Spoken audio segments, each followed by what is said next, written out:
Welcome back to the channel. In this video, we will be learning how to use for loops in TI Basic.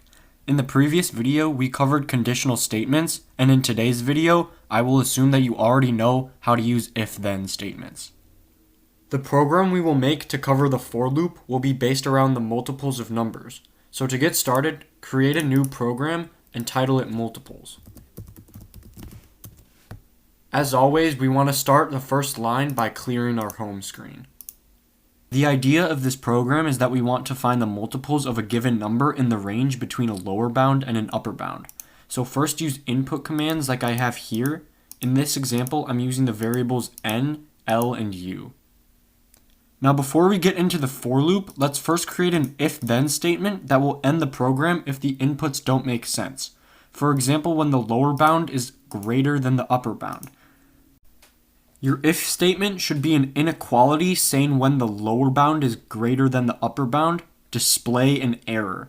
We can then put an end to this statement since we used a then. Now we start our for loop. It takes specific notation that you have to understand first. Each piece in the parentheses on this line must be separated by commas. The first piece will be a variable. Most of the time you will use I, not the imaginary number, it's just a common preference. It may be confusing to understand why we have another variable, but it is just like how we use a variable in summation notation. This will change for each time the loop runs. The next two pieces are the beginning and end values. In this case, it's the variables we inputted before for the lower bound and upper bound.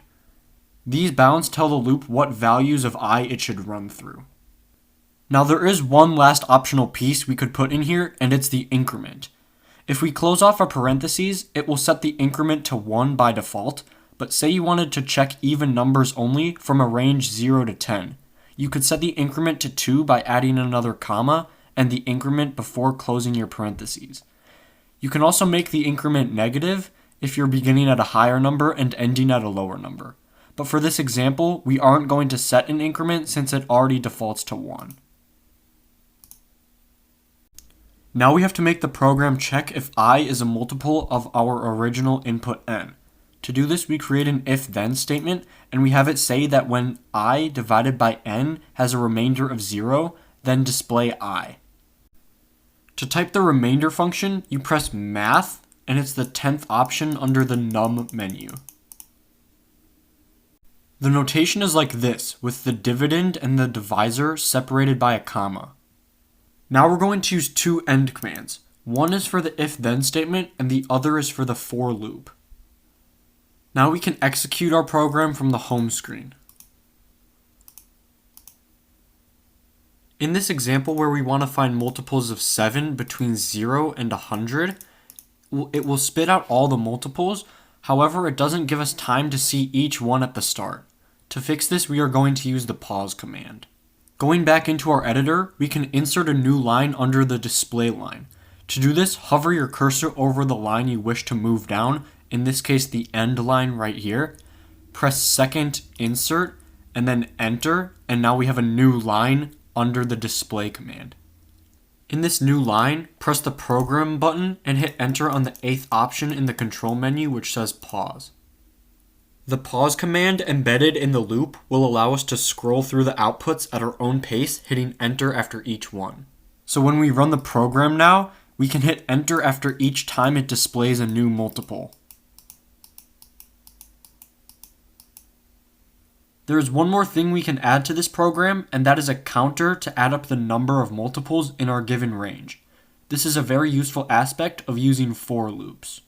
To set it up, we first have to initialize a variable to 0 right before the for loop. We can do this by inserting an empty line like before. Then we can type 0, the store key, and the letter K.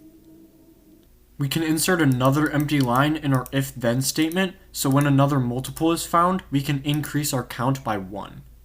In this line, type the letter K plus 1, and then store it into K again.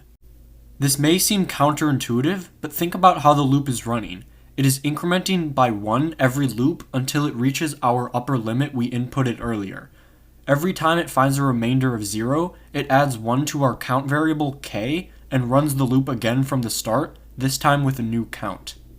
Finally, we can put a display command after our loop is done to show the value of k. Now if we execute our program from the home screen, we'll see that we are able to hit enter to see the next multiple, and when it's all done, it displays the total number of multiples in our range. Also, if we input a lower bound that's higher than our upper bound, it will display an invalid message. You will see that it still says there are 0 multiples since we initialized k to be 0, but if you don't want this message, just put a stop command before your end in the scenario where we display an invalid message. Just insert a blank line above the end command, hit the program button, and the stop command is under the control menu. Now you'll see that if we input a lower bound that's higher than our upper bound, it will only display the invalid message. So that's it for today's video covering for loops. See you in the next one.